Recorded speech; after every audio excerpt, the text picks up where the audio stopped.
भारत के पहले chief of defence staff Bipin Rawat इस दुनिया में नहीं रहे। आज तमिलनाडु के कन्नूर में भारतीय सेना का हेलीकॉप्टर क्रैश हो गया।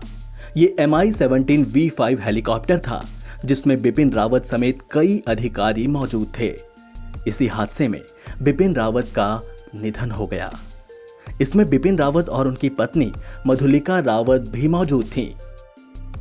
इस हादसे की खबर के बाद पूरे भारत में शोक की लहर है। भारत ने एक ऐसी शख्सियत को खो दिया जो भारत की सुरक्षा में एक बड़ा योगदान रखता था। बिपिन रावत देश के पहले ऐसे व्यक्ति थे जिन्हें चीफ ऑफ डिफेंस स्टाफ के पद पर नियुक्त किया गया था। वे 63 साल के थे। उनका जन्म 16 मार्च 1958 को हुआ था। रावत दिसंबर 1978 में सेना की 11वीं गोरखा राइफल्स की 5वीं बटालियन में कमीशन ऑफिसर बने। वे 31 दिसंबर 2016 से थल सेना प्रमुख भी रहे। उन्हें पूर्वी सेक्टर में वास्तविक नियंत्रण रेखा, कश्मीर घाटी और पूर्वोत्तर में कामकाज का अनुभव रहा है। चीफ ऑफ डिफेंस स्टाफ बनाए जाने से पहले बिपिन रावत 27वें थल सेना अध्यक्ष भी थे। आर्मी चीफ बनाए जाने से पहले उन्हें 1 सितंबर 2016 को भारतीय सेना का उप सेना प्रमुख नियुक्त किया गया था।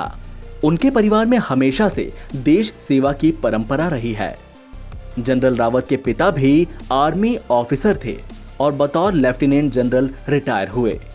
उनकी पढ़ाई हिमाचल प्रदेश के शिमला स्थित सेंट एडवर्ड स्कूल और देहरादून के कैम्बेरियन हॉल स्कूल में हुई। इसके बाद उन्होंने पुणे के खड़गवासला में नेशनल डिफेंस एकेडमी और फिर साल 1978 में वे इंडियन मिलिट्री एकेडमी से पास आउट हुए और यहां पर उन्हें स्वॉर्ड ऑफ ऑनर जैसे सम्मान भी मिले। दिसंबर 1978 में बिपिन रावत उसी गोरखा राइफल्स में बतौर लेफ्टिनेंट कमीशन्ड हुए जो कभी उनके पिता की यूनिट हुआ करती थी।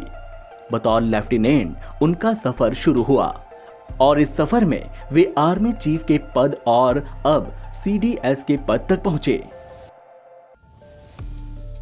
General Rawat military operations directorate में जनरल स्टाफ ऑफिसर ग्रेड 2 में रहे। Logistic staff officer, colonel military secretary, deputy military secretary, junior command wing में सीनियर इंस्ट्रक्टर जैसे कई पदों पर वे सेना में रहे। General Rawat southern army command के मुखिया भी रह चुके हैं।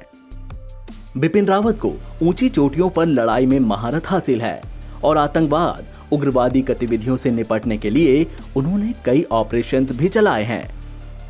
साल 2016 में जब 18 सितंबर को उरी आतंकी हमला हुआ तो Rawat voice chief of army staff थे।